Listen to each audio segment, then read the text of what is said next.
The week is off to a hot and humid start. A heat warning is in effect for Toronto and several other regions in southwestern Ontario. For more on this heat, let's bring in Dave Phillips, senior climatologist with Environment Canada. What is happening in the GTA, Dave? What are you seeing and forecasting?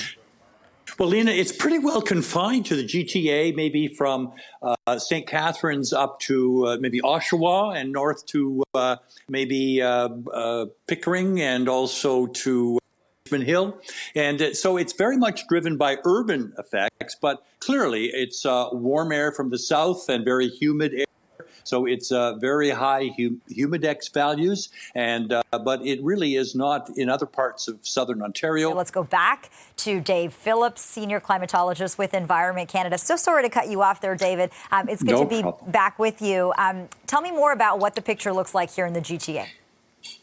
Well, Lena, we've already had a heat wave already in June. That was a 4-day heat wave with temperatures up to 34.5. So we're veterans of these warm weather wars, and so this 2-day event is not something that will be exceptional, be remembered. It'll just add to the total of the number of days above 30. It's temperatures at night are going to be kind of warm. Yeah. When you get those temperatures above 20, that makes it very, very difficult. But you know, Lena, it's all going to end with Hurricane Beryl. Remains of.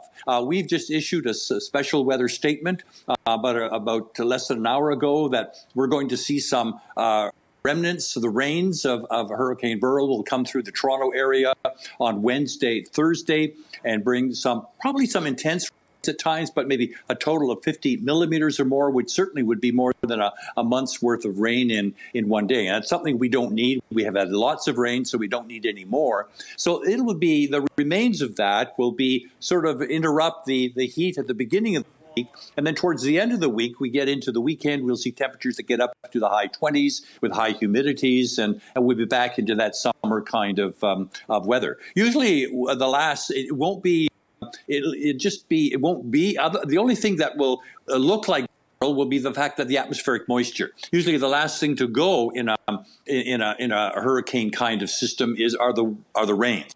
The rains will often be exported quite a distance away, and so we're going to see those rains come Wednesday and Thursday. So looks like a soggy couple of days there with amounts that could very much lead to flooding in the intense situations. And because we've had so much rain, hey, it's again something we don't know. The grounds are well watered. Right, so that's interesting. You're going to be watching for the remnants of this hurricane making its way here in the GTA. Any areas in particular that'll be badly hit, Dave?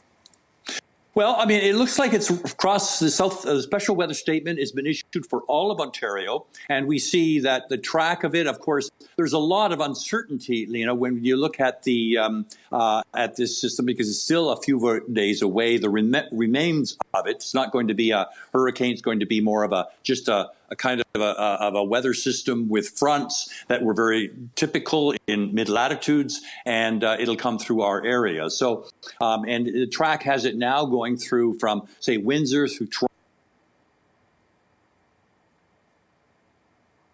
Dave, you still with us there?